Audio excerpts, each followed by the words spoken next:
ভদ্র ছেলে চিনব কেমন করে? ভদ্র ছেলেদের কিছু স্বভাব আকিদা আছে, যেগুলো আপনারা যদি একটু লক্ষ্য করেন তাহলে স্পষ্টভাবে আপনারা বুঝতে পারবেন কোন ছেলেটি ভদ্র এবং কোন ছেলেটি অভদ্র। এখন বলবেন যে হুজুর, কোন ছেলেটি ভদ্র সেটা কীভাবে বুঝবো, আর কোন ছেলেটি অভদ্র সেটা কীভাবে বুঝবো? দেখেন, আপনাদেরকে একটা পয়েন্ট বলি, যে পয়েন্টটা যদি আপনারা একটু খেয়াল করে দেখেন তাহলে বুঝতে পারবেন কোন ছেলেটি ভদ্র এবং কোন ছেলেটি অভদ্র। যেই ছেলেগুলো সমাজের মধ্যে ভালো আচরণ, ভালো লেবাস ধরে, ভালো চলাফেরা করে, নবী করিম সাল্লাল্লাহু আলাইহি ওয়াসাল্লাম তিরমিজির এবং আবু দাউদ শরীফের মধ্যে একটি হাদিসের মধ্যে বলেন যে ভদ্র ছেলেদের চিনার উপায়, তুমি যদি ভদ্র ছেলেদেরকে চিনতে চাও তখন তুমি তার আশেপাশের বন্ধু বান্ধবকে দেখো। কেননা যেই ছেলেটি ভদ্র হবে সেই ছেলের বন্ধু বান্ধবও হবে ভদ্র, আর যে ছেলেটি অভদ্র হবে সেই ছেলের বন্ধু বান্ধবও হবে অভদ্র। এখন সিম্পল আমি আপনাদেরকে একটা উদাহরণ দিই।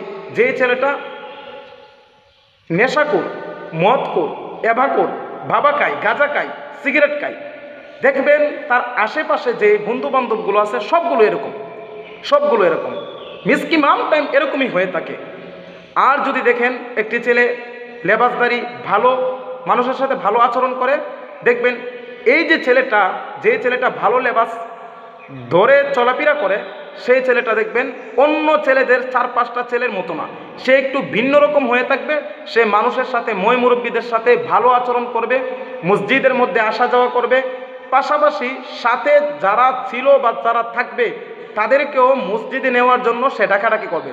আর সবাই মসজিদের দিকে যাই, সেই ছেলেগুলো দেখবেন সবসময় সর্বদাই ভদ্র থাকে। এবং ভদ্র ছেলেদের আরেকটা চেনার উপায় আছে, সেটা হইতেছে ভদ্র ছেলেগুলো যখন কথা বলবে তাদের কথার মধ্যে দেখবেন প্রত্যেকটা কথা বলার সময় তার মুখের মধ্যে হাসি লেগে থাকবে। হাসি মুখে কথা বলা সুন্নত। নবী করিম সাল্লাল্লাহু আলাইহি ওয়াসাল্লাম সর্বদাই সাহাবাদের সাথে হাসি মুখে কথা বলতেন। সেই জন্য আমরা চেষ্টা করব ইনশাআল্লাহ প্রত্যেকটা মানুষের সাথে কথা বলার সময় যেন হাসি মুখে কথা বলি। একটা সুন্নত জিন্দা করতে পারা অনেক কিছু, সেই জন্য প্রত্যেকেই চেষ্টা করব যাতে করে মানুষের সাথে হাসি মুখে কথা বলতে পারি। অন্যের সাথে কিছু মানুষ আছে দেখবেন তাদের চেহারাটা অলওয়েজ, সর্বদাই তাদের চেহারাটা গুমরা করে রাখে, চেহারাটাকে একবারে কালো বানায় রাখে। এগুলো কিন্তু ভালো না।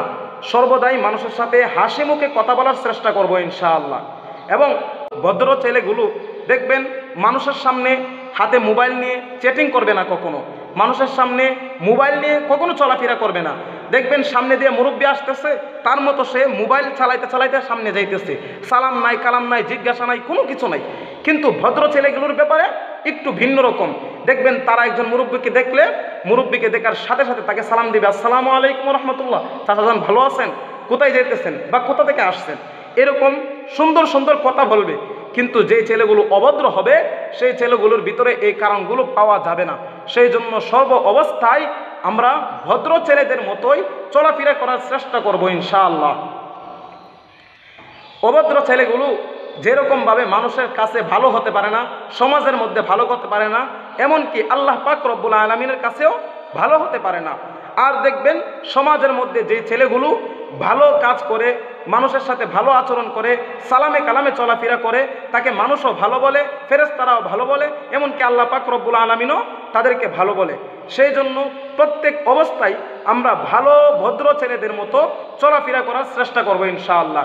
কেউ খারাপ ছেলেদের মতো চলাফেরা করব না, কারণ যে ছেলেগুলো ভদ্র হয় তাদের প্রত্যেকটা কাজ ভদ্র হয়। সেই জন্য আল্লাহ পাক রব্বুল আলামিনের পক্ষ থেকে তাদের কাজের মধ্যে, প্রত্যেকটা কাজের মধ্যে গায়বী সহযোগিতা আসে।